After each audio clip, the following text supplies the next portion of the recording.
Okay, welding songs here. It's been a while. There's my intro. Got the car on the road, driving it around every day now. Got all the interior in, blah blah blah. I've got it locked actually, but not too many problems. My arse, there's always problems, so there she is. Now, I thought the car had a good paint job on it, or relatively good, when I bought it. But since I thought it was a fresh paint job, if you know what I'm saying. A lot of little bits and pieces that weren't done correctly. Someone's replaced the sills, the outer sill. They didn't weld it to the inner sill, so it's just two seams that aren't welded together. It's giving the body a bit more flex than it should. The back door pops open when I go around the corner, so I'm going to have to get in there and weld all that up. There was like 2 tacks, and when I looked at the car and we painted underneath it, because I sealed underneath with black tar, it was closed, and I thought nothing else of it. But since driving it around, I've heard it pop a few times. Got under there and it's come apart. So some, I don't know what you want to call them, person has put this on, I don't know how long ago, and they've come undone. So on closer inspection it is replaced. But anyway, it goes good. But you can see there's little tiny rust spots on it. This is fresh paint, it's never been in the sun before. So I reckon they've given it a real dusty clear coat, and that's only probably got one on there. It's a bit of a shame really, because you know, it's all over it. It's over the whole car. And I mean, the doors look like they've had a few good coats of clear, because they've got a really good shine on them. But when you get real close to it and you have a real good look, you realise that there's little bloody rust spots everywhere. And I'm not too happy about that, but I've got a plan. So I've been driving it around for about 3 months now. So I've got a plan, and I wasn't expecting this. I sort of have moved on. So I've already started the project that I had before this, which was another standard. It's since the last video I showed you, I've started on the final, just little bits and pieces that aren't quite right. All of this metal's been replaced, so you know where the welds were, it's just not totally flat. It's under covers now, but that's going to come out and probably bring this one in. And what I'll do is I'll get some diluted vinegar, I'd say, give it a few good tubs, a few good baths. So I've got a wax coating on this car, so I have to degrease the car first, and then use some vinegar or some rust kill on the end of a pin and go over all of those little rust spots. And then I've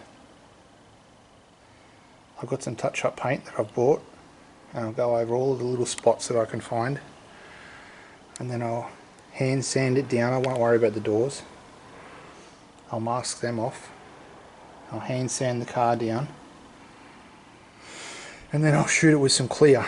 After about a month of being in here, it'll dry out, so I'll have the sun on it every day, and then I'll shut it at night. We're coming into winter time now, so I wasn't planning on doing that, but I don't want it to be buggered in a year's time, just be covered in rust, because I can just tell that that's what's happened. Either someone's been grinding around it, or you know, they didn't take the time to make sure their gun was set up correctly, or they've just rushed it at the end, or gave up, or run out of paint, not sure. But anyway, but the car goes good. I blew a seal in the diff, the rear differential, just recently, and as I said, I've been driving around for 3 months. I didn't replace that seal. I did the one at the transmission, the gearbox, put a new clutch in it just after I got it on the road. That was a drama, because the bloke who sold me the clutch was new clutch, new throwout bearing, new clutch. The clutch fit, but the pack height was a lot different. So the original clutch that was in it, say for instance, was this wide between the engine flywheel and the actual gearbox, was say this big, and then you've got your throwout bearing as well, which is another distance, and then the clutch slave cylinder on these cars is non-adjustable. So it has the slave cylinder facing this way, and it has a rod that's attached to the yoke of the throwout bearing. So the throwout bearing moves, actually I'm going backwards, so the throwout bearing moves like this, and then there's a bar that's preset at the factory, and then you've got your movement of the cylinder itself when you push the clutch in and out, so it only moves a certain distance. But the setting of the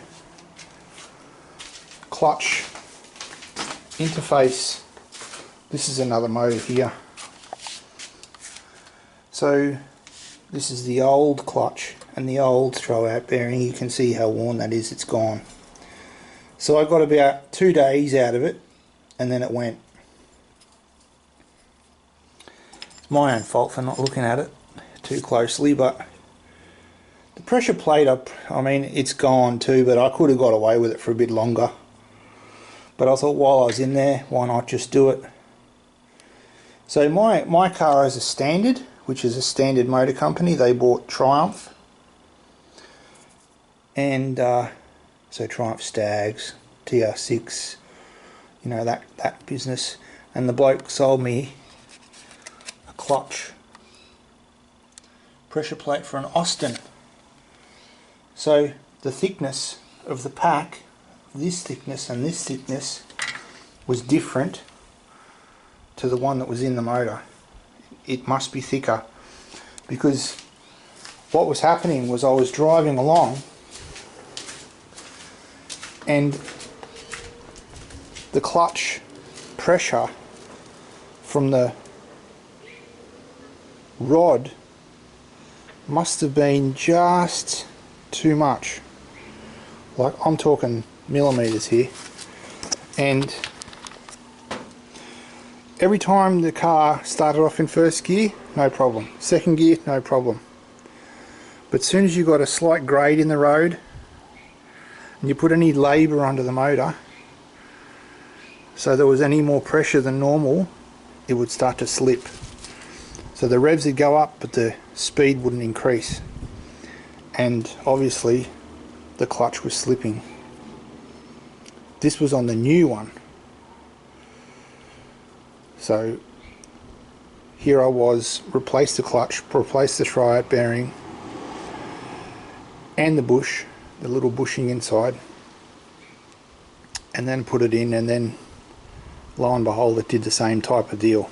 Well, actually it just didn't work at all. Like, when the first one blew, it just wouldn't go into gear when the motor was going. So anyway, after a lot of fiddling around. I bled the clutch three times because I kept thinking, oh, there must be airlock in there or water. I mean, the whole circuit for the clutch was replaced. There was a new clutch master cylinder, new clutch slave cylinder. It's all like, I got the clutch itself re-sleeved, stainless steel re-sleeve, but the line was an old line, and I mean, it got flushed. If I counted up, it's probably 6 or 7 times in total, so it was okay, but the little rod was too long, so I thought maybe I might have had a little leak in it, and I kept tightening up the little bleeder valve and loosening it off and listening for air. Nothing happened. So one day it just clicked. I mean, I'm not a mechanic, so I haven't been trained in any of this stuff, so it was just sort of work it out as you go along. But I knew that the clutch facing was correct, but something wasn't right. So the only thing that I thought was wrong was the fact that the throwout bearing had so much meat on it. The new one had a lot of meat, and when I mean meat, I mean the carbon thickness was probably nearly a centimetre, so 10 mils, I'd say, 9 mils, and we've just dropped that much. So we've gained that much more length, and I had a feeling that maybe someone had gone in and adjusted it, but then as I got in I realised that it wasn't adjustable, so I just grabbed the grinder and I just started slicing just little bits off of because the slave cylinder you can actually just pop out from the gearbox with one bolt. So I just started trimming it. I took like 1 millimeter. So I read online that, you know, these things have a tolerance of like thousandths. Like ½ millimeter can make a big difference. So I was very worried, and then I spoke to a guy that has worked on these cars his whole life. He's probably in his 50s or 60s now, and he said just chop a centimetre off it, and I thought, well, that's a lot. So I went halfway. I did 5 mils, so probably that much, and just rounded it because it fits into the slave cylinder that has a recess in the piston, so it's got to sit directly in it. It can't sort of bounce around inside the sleeve. So anyway, I rounded it, put it back in. I didn't even have to disconnect the lines, so it had a flex line on it, and just dropped it down, cut it, rounded it, put it back in, bolted it up, jumped in it, off we went, and we haven't looked back since. So that was a big ordeal. I mean, I had the gearbox in and out 3 or 4 times.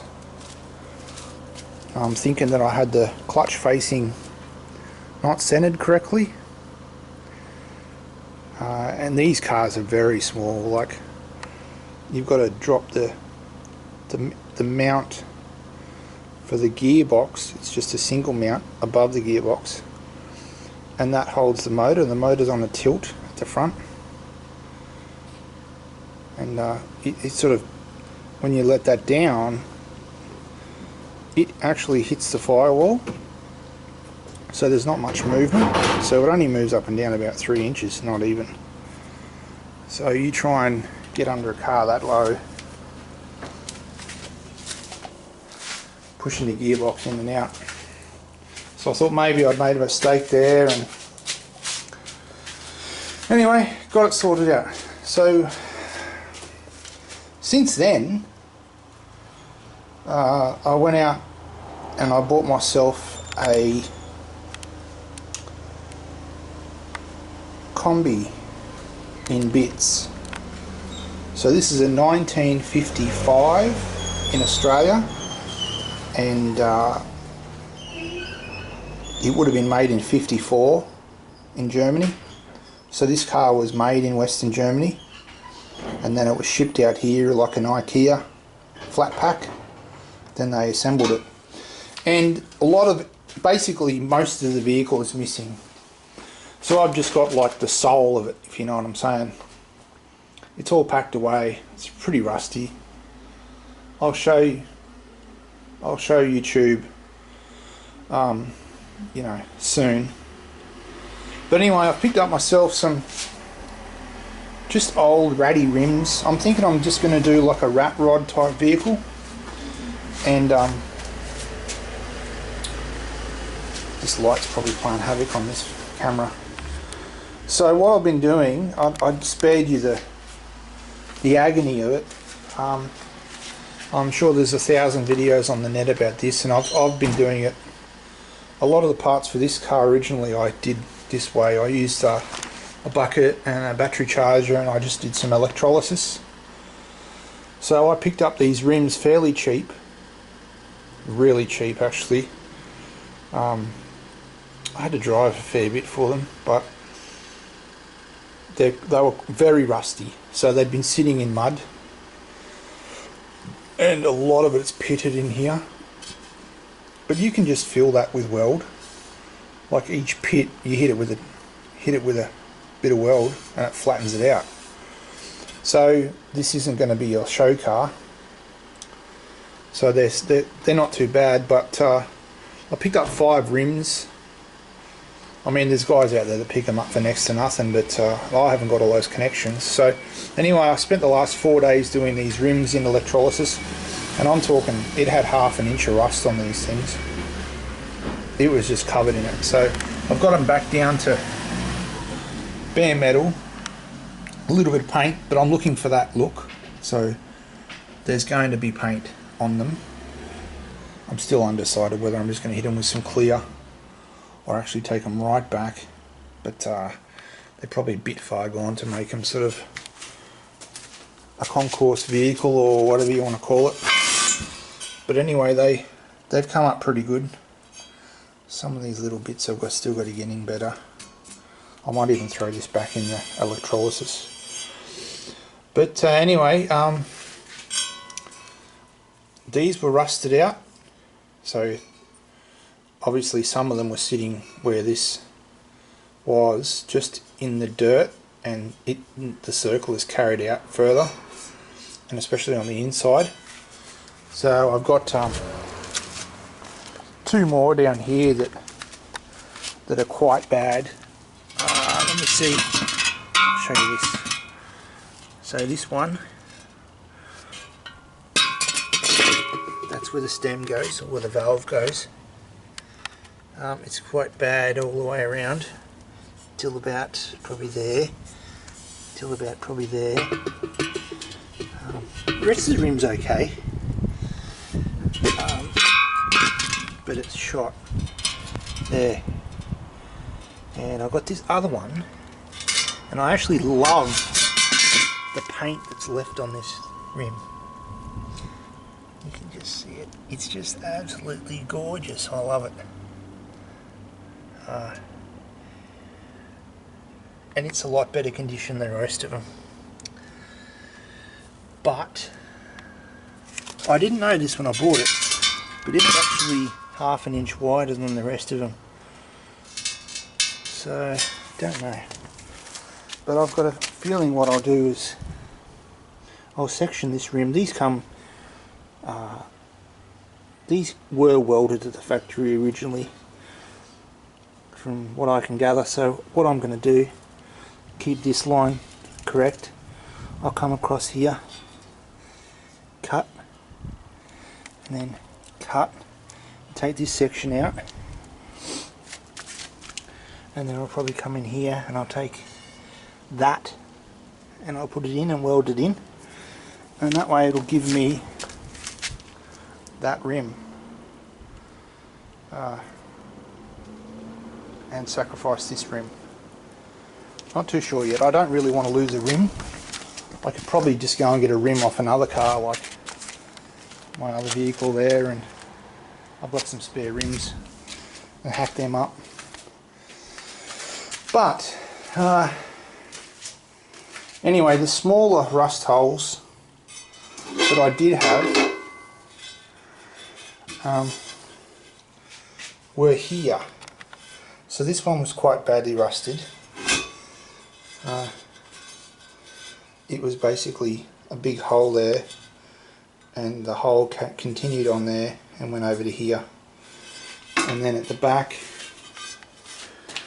it was quite big too. But what I did is I just got my welder out and I just filled it in. Just kept filling and grinding, filling and grinding, filling and grinding. And if you can imagine where the hole was originally, I didn't have to fill that bit, it was just the edges all the way around.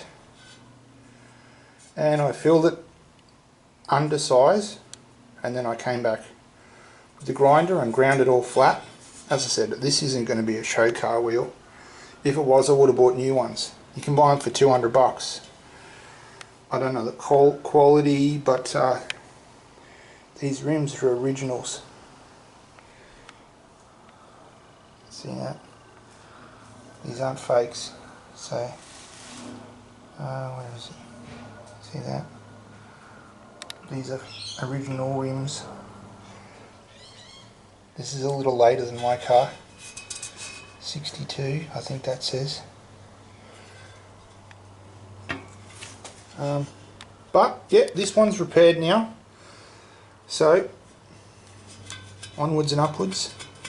A bit of the rim I had to fix as well. Just the lip. It's not perfect yet. I'll probably hit it with a bit more weld and then flatten it. But what I might do is just put tubes in these wheels, just in case there's any little pock marks, little potholes that I may have missed. Like, it's pretty hard to make sure you've got everything, especially when they've gone rusty and you get the electrolysis in there and it starts eating away. And but you've got to do it. You've got to get rid of the rust. So anyway. So that gives me three rims. Not sure why that one's larger. The stem hole is a lot bigger, but I'm sure it doesn't really matter. Now what I'm going to try and do is at least I've got these clips for the hubcaps. This one's missing 1, 2, 3. That one over there is missing 1. This one's missing 1, so that's 5. I'm missing 5 clips. This one's got 5 clips. This one's got 2. So I'm still down. I could probably just make them. They don't look too difficult. Yeah,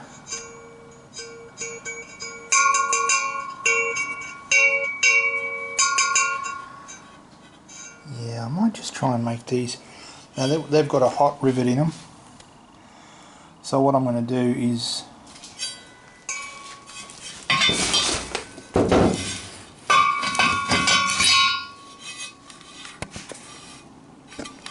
heat it, then punch it back through, and then if that doesn't work, I'll just hit it with the grinding wheel, grinding face, then heat it, because it mushrooms out. Obviously this is riveted, and then punch it through. Then when I put the new clip in and then push this back through, I might be able to just throw some weld behind there.